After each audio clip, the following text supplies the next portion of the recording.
नमस्कार, मी शीतल राजेश शिर्के. लोकवृत्तमध्ये तुम्हा सर्वांचे स्वागत. पाहूया ठळक घडामोडी. व्हॉट्सअपद्वारे महिलेचा विनयभंग केल्याप्रकरणी आमदार जयकुमार गोरे यांचा जामीन अर्ज उच्च न्यायालयाने फेटाळला. आमदार गोरेंची सातारा शहर पोलीस स्टेशनला शरणागती. सातारा 3.5 लाखांचा गुटखा जप्त, गोदाम मालकाच्या विरोधात गुन्हा दाखल. सीमेवर तैनात असलेल्या जवानांच्या जेवणाचे होत आहेत हाल, वरिष्ठ अधिकारीच भ्रष्टाचार करत असल्याचा जवानाचा आरोप. वाहतुकीचे नियम पाळून दुसऱ्याला प्रेरित करावे, जिल्हाधिकारी अश्विन मुदगल. भिलवडीतील शाळकरी मुलीवर बलात्कार आणि हत्येच्या निषेधार्थ सांगलीत महिलांचा कॅन्डल मोर्चा आणि आरोपींना फाशीची शिक्षा देण्याची मागणी करीत मराठा क्रांती मोर्चाची सांगलीत भव्य रॅली. विद्यार्थ्यांच्या सेल्फीला शिक्षकांचा नकार, सातारा जिल्हा प्राथमिक शिक्षक संघाचा विरोध. बातमीपत्र सविस्तर. सोशल मीडियावरून विनयभंग केल्याप्रकरणात आमदार जयकुमार गोरे यांचा अटकपूर्व जामीन उच्च न्यायालयाने फेटाळला. दरम्यान जयकुमार गोरे यांनी सातारा शहर पोलीस स्टेशनमध्ये शरणागती पत्करली असून पोलिसांनी त्यांना अटक केली आहे. सातारा येथील एका विवाहित महिलेच्या मोबाईलवर आमदार जयकुमार गोरे यांनी व्हॉट्सअपच्या माध्यमातून अश्लील संदेश पाठवल्याप्रकरणी सातारा शहर पोलीस ठाण्यात विनयभंगाचा गुन्हा दाखल करण्यात आला होता. यानंतर दोन्ही बाजूंचे युक्तिवाद ऐकून जिल्हा व सत्र न्यायालयाचे प्राथमिक वर्ग न्यायाधीश VM मोहिते यांनी आमदार गोरे यांचा जामीन अर्ज फेटाळण्याचा निर्णय दिला. त्यानंतर आमदार गोरे यांना उच्च न्यायालयात जामीन मिळण्यासाठी जाण्यास मुदत देण्यात आली होती. आमदार गोरे यांनी उच्च न्यायालयात जामिनासाठी अर्ज केला होता, तो अर्ज देखील फेटाळण्यात आला आहे. दरम्यान आमदार गोरे यांनी शरणागती पत्कारणे योग्य समजले व सातारा शहर पोलीस स्टेशनमध्ये येऊन शरणागती पत्कारली. दरम्यान शहर पोलिसांनी त्यांना अटक केलेली आहे. बुधवार पेठेत असणाऱ्या 12% चौकातील बागवान ट्रेडर्स या दुकानाच्या गोदामावर स्थानिक गुन्हे शाखेच्या पथकाने छापा टाकत सुमारे 3,50,000 रुपयांचा गुटखा जप्त केला आहे. सातारा शहरात मोठ्या प्रमाणात गुटख्याची बेकायदेशीर विक्री आणि साठा करण्यात येत असल्याची माहिती पोलीस अधीक्षक संदीप पाटील, अतिरिक्त पोलीस अधीक्षक विजय पवार यांना समजली होती. यानुसार त्यांनी कारवाई करण्याच्या सूचना स्थानिक गुन्हे शाखेचे पोलीस निरीक्षक पद्माकर घनवट यांना केल्या होत्या. यानुसार घनवट यांनी गुटखा विक्री आणि साठा होणाऱ्या ठिकाणावर कारवाई करण्याच्या सूचना कर्मचाऱ्यांना दिल्या होत्या. या पथकास बुधवार पेठेतील 12% चौकात असणाऱ्या बागवान ट्रेडर्स नावच्या गोदामात गुटख्याचा साठा असल्याची माहिती मिळाली. यानुसार या पथकाने त्या ठिकाणी छापा टाकला. छाप्यात पोलिसांना गोदामात हिरा विमल गुटख्याची सुमारे 3,50,000 रुपये किमतीची 19 पोती असल्याचे आढळले. ही पोती पोलिसांनी जप्त करत त्याची माहिती अन्न व औषध प्रशासनास दिली आहे. या प्रकरणी संबंधित दुकानदार व गोदाम मालकाच्या विरोधात शाहूपुरी पोलीस ठाण्यात गुन्हा नोंदवण्याची प्रक्रिया रात्री उशिरापर्यंत सुरू होती.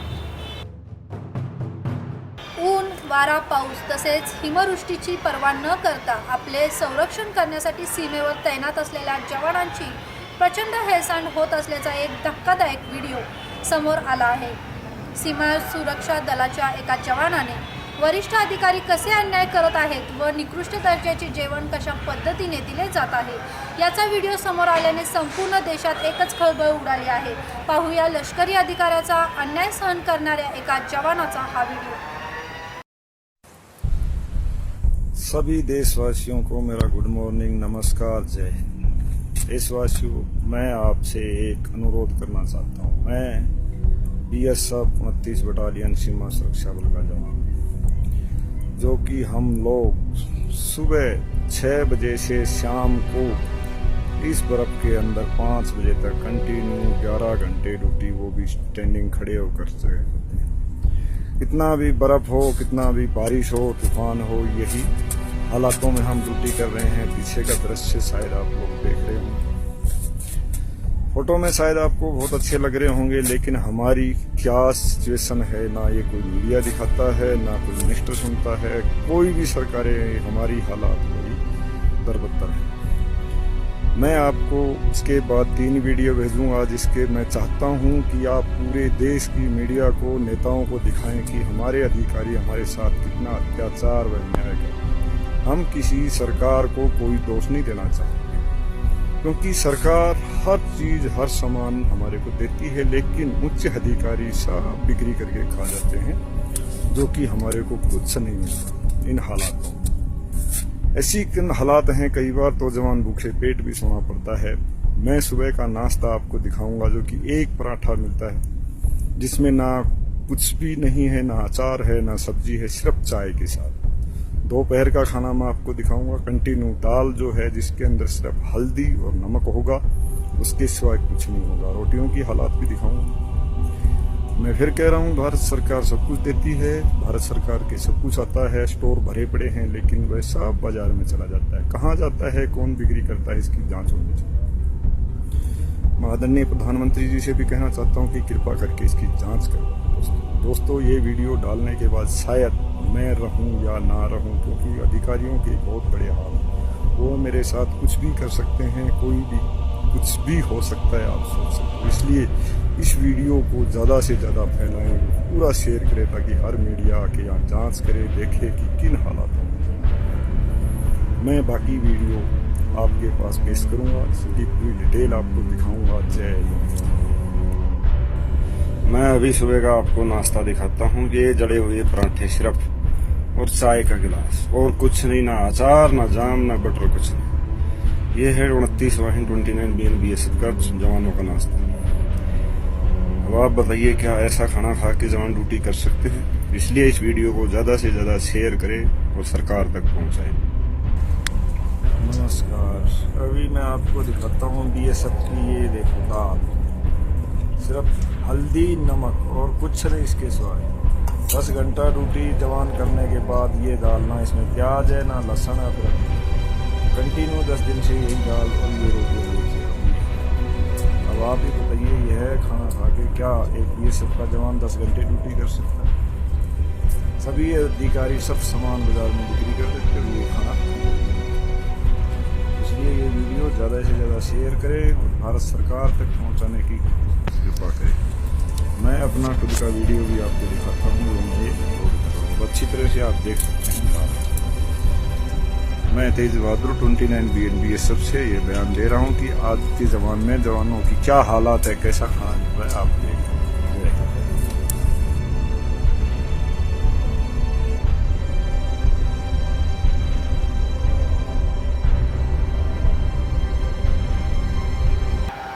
रस्ते अपघाताची संख्या सध्या दिवसेंदिवस वाढत आहे. त्याचे प्रमाण कमी करण्यासाठी तरुणांनी स्वतः वाहतुकीचे नियम पाळून दुसऱ्यालाही नियम पाळण्यासाठी प्रेरित करा, असे आवाहन जिल्हाधिकारी अश्विन मुदगल यांनी यावेळी दिले.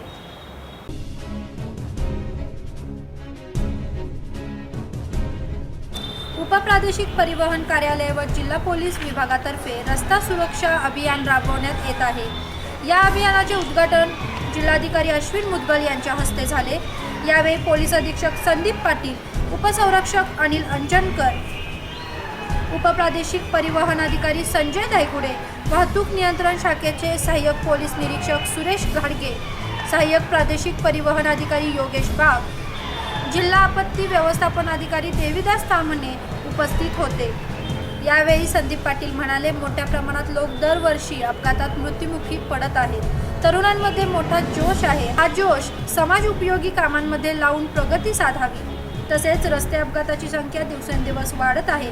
त्याचे प्रमाण कमी करण्यासाठी तरुणांनी स्वतः वाहतुकीचे नियम पाळून दुसऱ्यालाही नियम पाळण्यासाठी प्रेरित करा, असे आवाहन जिल्हाधिकारी अश्विन मुदगल यांनी यावेळी केले. सांगली जिल्ह्यातील भिलवडीमधील शाळकरी मुलीवरील बलात्कार आणि हत्येच्या निषेधार्थ सांगलीत महिला आणि युवतींनी कॅन्डल मोर्चा काढून निषेध केला. दरम्यान आरोपींना फाशीची शिक्षा देण्याची मागणी करीत मराठा क्रांती मोर्चाची सांगलीत भव्य रॅली देखील काढण्यात आली.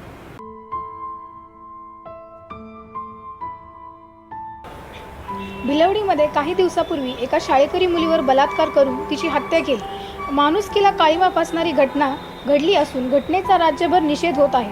कोपर्डीनंतर सांगलीतील भिलवडीतील बलात्कार आणि हत्येची घटना घडली असल्याने महिलांमध्ये भीतीचे वातावरण आहे.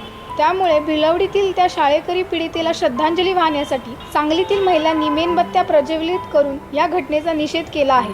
या घटनेनंतर अनेक महिला आणि मुलींनी आपण असुरक्षित असल्याची भावना व्यक्त करीत अशा घटना करणाऱ्या नराधमांना फाशीची शिक्षा देण्याची मागणी केली आहे। दरम्यान भिलवडीतील खटला हा जलद गती न्यायालयात चालवावा अशी मागणी करीत मराठा क्रांती मोर्चाने शहरातून भव्य मोटरसायकल रॅली काढली। या रॅलीत महिलांसह महाविद्यालयीन मुलीही सहभागी झाल्या होत्या।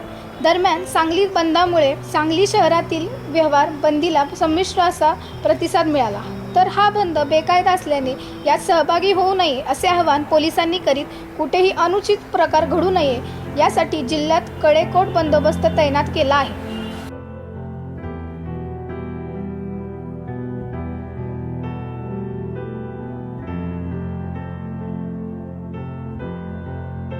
शालेय शिक्षण विभागाने विद्यार्थ्यांसमवेत सेल्फी काढण्याचा निर्णय घेतला आहे। या निर्णयावर बहिष्कार टाकत सातारा जिल्हा प्राथमिक शिक्षण संघाने हा निर्णय झुगारला आहे। प्राथमिक शिक्षण अधिकाऱ्यांना निवेदन देखील देण्यात आले आहे।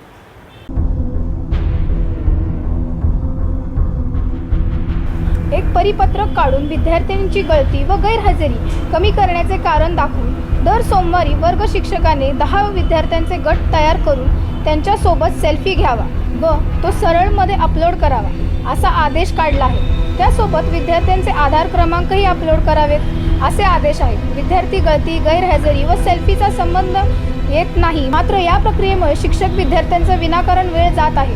ही माहिती सरळमध्ये भरण्याचा भुर्दंडही शिक्षकांना बसत आहे।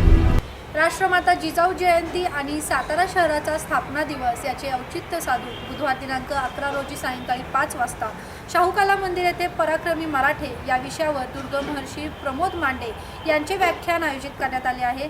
या व्याख्यानात सातारकरांनी उपस्थित राहावे असे आवाहन शिवमुद्रा प्रतिष्ठानच्या वतीने करण्यात आले आहे। हे होते आजचे लोकवृत्त। उद्या पुन्हा भेटूया पुढील बातमीपत्रामध्ये। तोपर्यंत नमस्कार।